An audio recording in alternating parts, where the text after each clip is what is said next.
Here in Washington, Ugandans are celebrating the 47th anniversary of their country's independence from Britain. The East African country gained independence on October 9, 1962.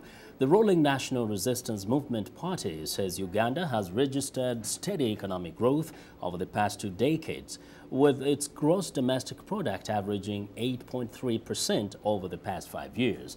The government also says that the country's economy is growing at the 7% despite the global economic crisis.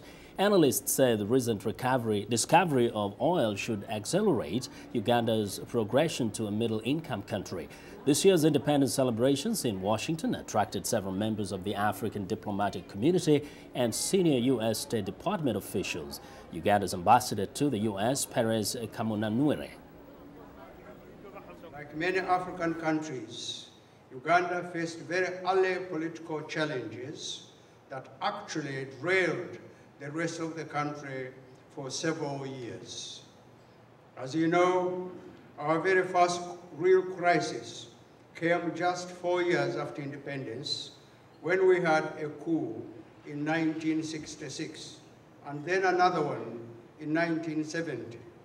And the combination of these events sent the country into political, economic, and ethnic upheaval. Now, last week, a group of Ugandans from the country's largest ethnic group, the Buganda tribe, staged demonstrations here in Washington and delivered a joint petition to President Barack Obama's administration. They are seeking U.S. help to stop what they say are government abuses against the Buganda kingdom. Charles Sentogo, Uganda's deputy chief of mission, acknowledged receiving their petition.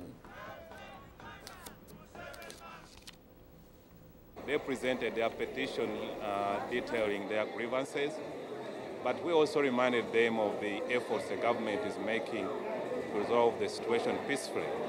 We also reminded them of the obligation they have to handle the situation in a peaceful way, and we promised them that the government at open time will be coming out with a response.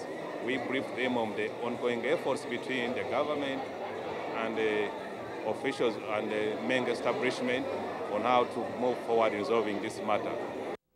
Protests last month in Uganda led to the deaths of more than 20 people and several arrests on terrorism charges. The protests began after police stopped the Buganda's traditional leader from attending a youth festival.